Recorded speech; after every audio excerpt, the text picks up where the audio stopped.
Hey, tailgaters! Ross of the Pigskin Tales podcast here. Feel that sizzle in the air? That's not just your grill firing up, it's the thrill of upcoming college football season. Get your game day gear ready with Home Field, the premium collegiate apparel brand out of Indianapolis. They're serving up super comfortable, officially licensed apparel with unique vintage designs from over 150 colleges. It's like a buffet of team spirit. Just like your secret barbecue sauce, Home Field digs deep for flavor, unearthing unique logos and mascots from each school's history. You'll be decked out in a piece of nostalgia, ready to be the MVP of your tailgate party. So fire up the grill, chill the drinks, and visit homefieldapparel.com. Again, that's homefieldapparel.com.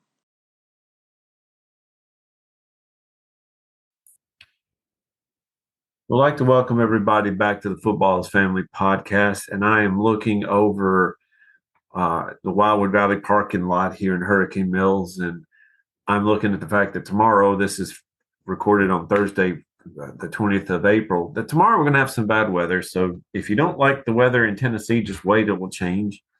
But I'm also knowing that a week from today, I will be right now, it's 7:10 p.m. Central Time. I will be in my parents' house in Bon Aqua, Tennessee, with Wildwood, not Wildwood, that's where I am right now, but Buffalo Wild Wings in my hand, my parents' dog in my lap, and we will be watching the NFL Network show the draft.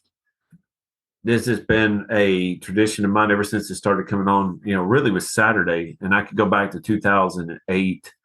That's the year I watched it to see where Jay Cutler would go.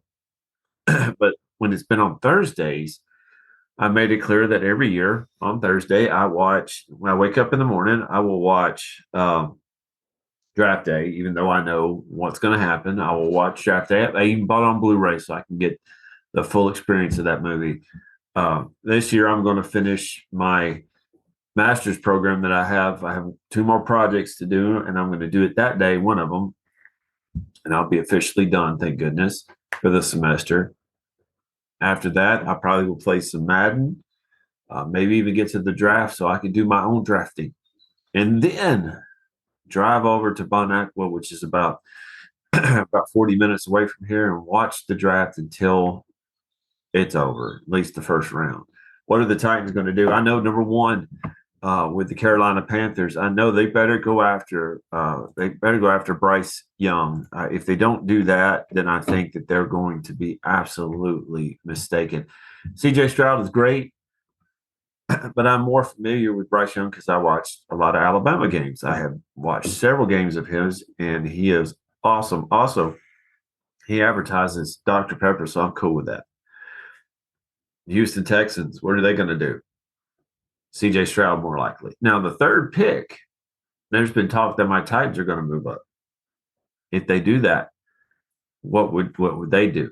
My opinion, if they move up, they should go after the Anthony Richardson kid out of Florida. I think he will probably be the diamond in the rough type stuff, which means if they do get the third pick and get Anthony Richardson, then they probably need to keep Ryan Tannehill for another year to let Anthony sit on the bench for a year. I think that would be amazing. But what would you give up to move from number 11 to number 3? I don't know. Obviously, you give up the number 11 pick, and you probably have to give up a couple more picks in this draft or maybe one in the next draft. There's also been rumors that they may go and give up Derrick Henry. I don't know what you would do. This is Derrick Henry's last year in his contract. So what would you do? But anyway, you could be the GM and you could tell me what your team would like to do. What do you think your team would need? Titans really need a lot more than just a quarterback. I think I don't even know about Will Levis. I don't know people. I've never really watched a lot of Kentucky games. I don't know what he is. But I do know that if the Titans stay at number 11, there's talk of them getting another wide receiver.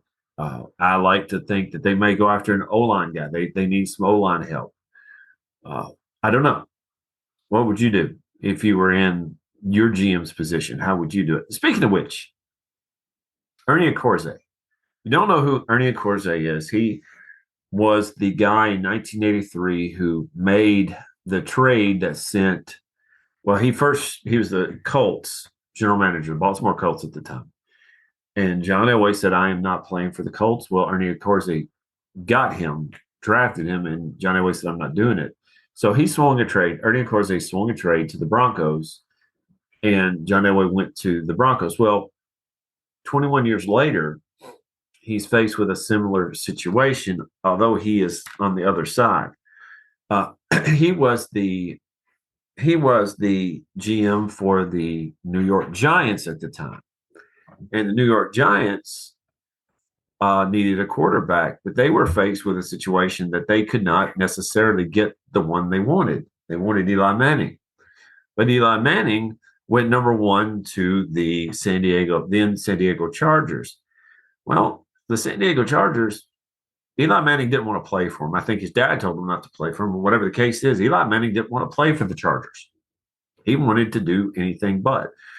So Ernie Accorsi talked to, I believe, A.J. Smith was at the time, and said, I'll swing a deal. You get Phillip Rivers. We'll get Phillip Rivers, and then we'll trade. All right, well, what would you trade? Now, listen to this. The Giants got a third-round pick. The Chargers got their pick, the Phillip Rivers pick. They also got the Giants' third-round pick in 2004, the Giants' first and fifth-round picks in 2005. So that's a lot. Now, keep in mind, the 2005, they gave up their first and fifth-round picks. Would you do that? Well, Phillip Rivers had a better career in terms of numbers, but Eli Manning won 2 Super Bowls. What would you do? Would you be the one that would say, I would take the Super Bowls over the numbers? To me, I would take the Super Bowls any day over the numbers. I think that that's the best move. They made the right choice. Eli Manning may not have been the gaudiest win-loss record overall, but he had pretty good numbers too. But 2 Super Bowls in 4 years is hard to overcome and hard to say that it's bad. But notice, they gave up the first and third round picks. So this particular, first and fifth round pick, this particular podcast, I didn't even realize this until I saw it on a video recently. The Giants in 2005 had 4 picks. To me, when I play in Madden, I love getting picks. I ended up downloading. I started the season in the latest season. I traded Brian Tannehill off, got a pick. Malik Willis took us to the Super Bowl. Derrick Henry went nuts as always, and I ended up getting the first overall pick, and I got Bryce Young, and he ended up taking us to several Super Bowls before he wanted about a $242 million contract that I tried to give it to him, and he said it wasn't enough. I said, well, we're going to trade you off. So we'll see how that works. I love accumulating picks because I love to see if I'm a good GM. Spoiler alert, I'm not. That's why I play the game on Pro and not all Madden. Okay. But Ernie Accorsi was given 4 picks because he traded off 2 more, including the first round picks. So what do? Basically, he ended up going for best available in the second, third, fourth, and sixth rounds. Now, I want you to listen to this. The 6th round was a guy named Eric Moore. Eric Moore did not serve much of a purpose for in this particular story that we're talking about here. Eric Moore was more of, I'm sorry, there's not a play on words there. He was just their 6th round pick. But the first three, Ernie Accorsi had, I believe I'm quoting him in this particular one. He said they may not have been home runs, but they were triples. Now, I was at Fulton County Stadium one time and saw Deion Sanders hit a triple. It was probably going to be a double, and Deion Sanders, being stupid fast, legged it into a triple. It was amazing. Triples are hard to come by. So to say something like this is a triple is to say that it was actually these were good picks. The first one, pick number 2, or round 2, pick number 43 was a guy named Corey Webster. Corey Webster played for the LSU Tigers and was picked up to play defensive back for the Giants. He played from 2005 to 2013, started 93 out of 121 games with 20 interceptions. It's pretty good. That's pretty good considering he's not even a first round pick. He had a long career. But the big thing is, and you're going to see this as a theme throughout, he played a big role in the 2007 and 2011 Super Bowls.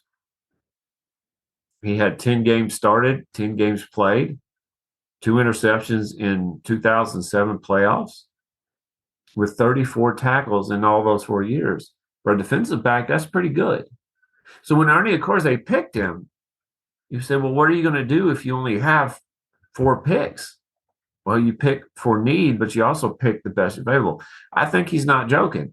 I mean, if you played that many years from 2005 to 2013 and play in 121 games, that's pretty impressive. But it gets better from here. One of my favorite players for the Giants, I'm not a big Giants fan, but I do respect the Giants, and I do, it's Justin Tuck. Justin Tuck. When I would play as the Giants on Madden, it was because I wanted to play Justin Tuck. He was the 3rd round pick number 74. I want you to listen to this guy. This guy is insane. He came out of Notre Dame. He started 75 or 147 games that he played. And out of those 147 games, he started 107. Now, he played 2 years for the Raiders, and I do remember that. But again, 2007 and 2011, he played big roles in the Super Bowl, making it to the Super Bowl. In both of those years, in 2011, it was 5 sacks. In 2007, it was 10. Again, the defensive end, part of those mired with injuries in 2011, which is part of that particular season, where he started in 2011. He played in 12 games, started 11. Injuries kind of derailed him a little bit in that particular case. But when you look at Justin Tuck was such a force on the outside. He ended up his career, let's see if I can find this number, and this number is profootballreference.com is where I'm getting it. He ended up with 66.5 sacks.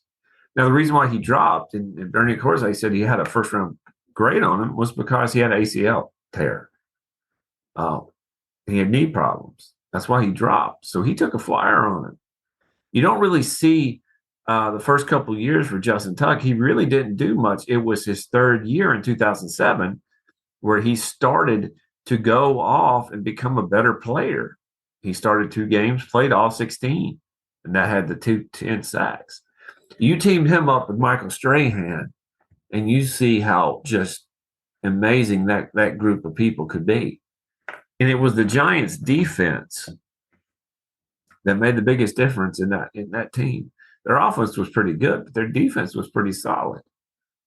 So when Ernie Accorsi said that he got a triple with Justin Tuck, he's not joking again. But the last one I want to talk about is the 4th round pick number 110, Brandon Jacobs out of Southern Illinois. This guy right here, I remember when I would play Madden, I love playing with this guy.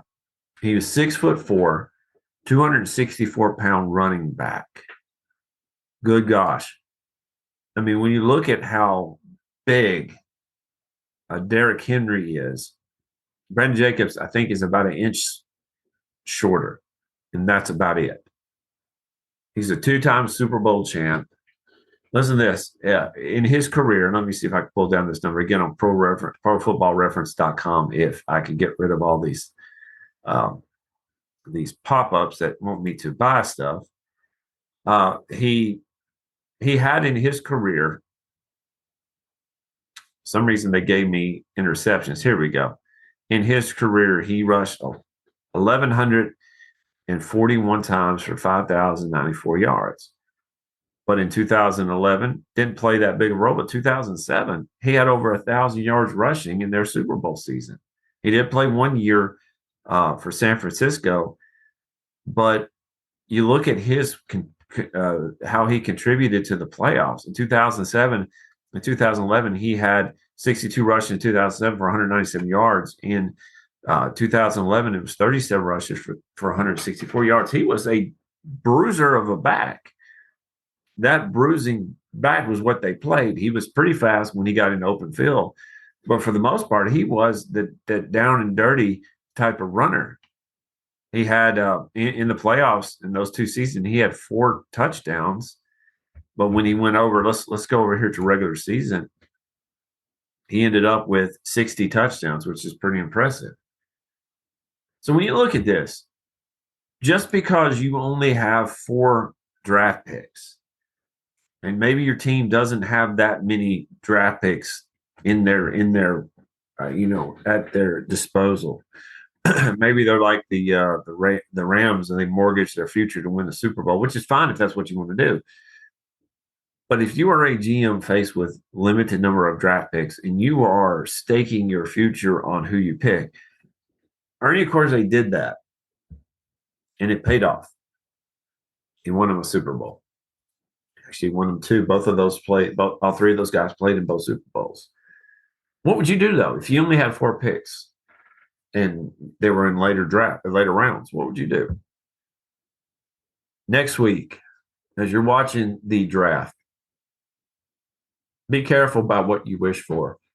I was hoping that John Robinson would make a splash and we get this great player, and we ended up losing the best player we had on our team, A.J. Brown. And that's why he lost his job. He should never have traded A.J. Brown. Look at what he did when he played the Titans later on. He went nuts and probably should have won the Super Bowl this year or this past year. I don't know what Ram will do, but what would your GM do if he had 4 draft picks to pick from? And with those 4, make a big difference in your Super Bowl run. Thank y'all for listening. Remember, like and subscribe and tell me what I could do better and tell me what I'm doing right. Just leave me a review. Thank you and have a great day. And we have a new sponsor here at the Football is Family podcast. It's Manscaped. Support for the Football is Family podcast is brought to you by Manscaped, who is the best in men's below-the-waist grooming. Manscaped offers precision-engineered tools for your family jewels. Manscaped recently launched the Ultimate Men's Hygiene Bundle, the Performance Package. Join over 5 million men worldwide who trusted Manscaped with this exclusive offer for you. 20% off and free worldwide shipping with code FAMILY at manscaped.com. The Performance Package 4.0 by Manscaped has arrived, and oh man, is it a game changer. Inside the package, you'll find their Lawnmower 4.0 trimmer, Weed Whacker ear and nose hair trimmer, Crop Preserver ball deodorant, Crop Revival toner, Performance boxer briefs, and a travel bag to hold your goodies. First off, the Lawnmower 4.0. This trimmer is the future of grooming, and I dare say the greatest ball trimmer ever. Their 4th generation trimmer features a cutting-edge ceramic blade to reduce grooming accidents thanks to their advanced skin-safe technology. The Lawnmower 4.0 is waterproof, and it also has a 400K LED spotlight you need for a more precision shave. Because this trimmer is waterproof, you can say goodbye to the mess on the bathroom floor. And you thought that was good? Well, wait till you take your grooming game to another level. The Performance Package 4.0 includes the Weed Whacker nose and ear hair trimmer. The Weed Whacker is also waterproof and provides proprietary safe skin technology, which help reduce nicks, snags, and tugs in those delicate nose holes. The Crop Preserver below-the-waist deodorant and the Crop Reviver below-the-waist toner will change the way you approach your daily hygiene. Manscaped even threw in 2 free gifts to the Performance Package 4.0, the Manscaped Boxers and the Shed Travel Bag. Bring your comfort and boxers to another level. It's time to take care of yourself. Go to manscaped.com and get 20% off plus free shipping with code FAMILY. That's get 20% off and free shipping with code FAMILY at manscaped.com. Unlock your confidence and always use the right tool with Manscaped. Hey there, sports history fan. This is Arnie Chapman, aka the Football History Dude, and I wanted to thank you for stopping by to listen to another episode here on the Sports History Network. Our podcasters are passionate about uncovering and sharing sports stories from yesteryear. And if you didn't know it already, we have over 30 shows across the network covering all sorts of sports history topics. In fact, here's a glimpse into one of our awesome podcasts here on the network. Join George Bozica, the president of the PFRA, and myself, John Bozica, each month for the Professional Football Researchers Association official podcast. We'll discuss the history of the game, the many names of the game, and so many different things for you, making the history of football not only entertaining, but fun at the same time, as we join you on the Sports History Network on the official PFRA podcast. How about that? I bet you're super hyped to go listen to that new podcast, right? Well, to learn about this show and all the other podcasts on the network, head over to sportshistorynetwork.com/podcasts. Again, that's sportshistorynetwork.com/podcasts. Head over there today to find your next favorite sports history podcast.